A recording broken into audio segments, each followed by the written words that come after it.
Good evening, friends.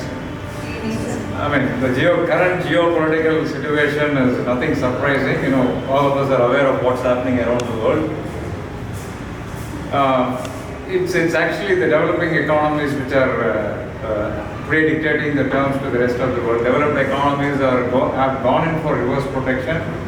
Obviously, they are more worried about developing economies dominating the scenario as such. Obviously, given the changes in the GDP structure of the world, geopolitical disturbance is the order of the day, and we have to live with it. Fortunately or unfortunately, the positioning of India is very good in the geopolitical circumstances. The balance to whatever the government is taking is helping not only the country in terms of GDP, but professionals in the country as well. Traveling across the world, it's very clear the next decade will belong to the Indians and Indian organizations. Why do I say so? The fundamentals of the economy are very strong. For any economy to grow, there are three things which are very essential. Three capitals, what they call us. First, as Dr. Very rightly said, Dr. Sundar very rightly said, is the cultural capital. Next is the social capital. And the other one is the knowledge capital. It will not be an overemphasis when I say that India is second to none in all these three capitals. Basically, the value systems what we have been brought up with, our family value systems, our social value systems, the tendency to help each other has been keeping us in very good state.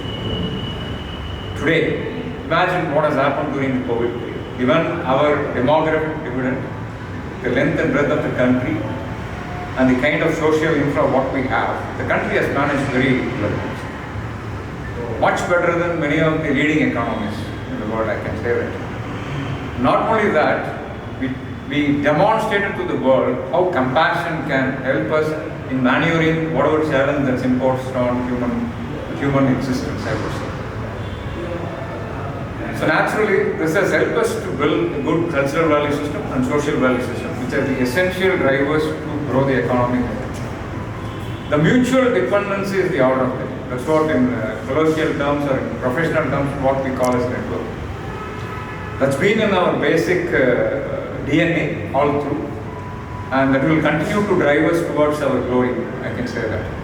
Of course, knowledge capital, the evolving education system, NEP going to change it's going to be a game changer. The coexistence of industry and institute is today defined by NEP, and it's a great opportunity for budding youngsters like you. You can choose when you want to work and when you want to study, what you want to study and from where you want to study. Nothing new. India is not inventing anything. That's very common in the rest of the world, where people learn for themselves and then study for themselves. Unlike in India, where the parents sponsor the education, in the rest of the world, people have to fund for themselves. It's quite naturally, it is always a coexistence between experience and education. That's what NEP is defined it, and we have to wait and see how NEP is going to help both the industry and the institution to prosper well.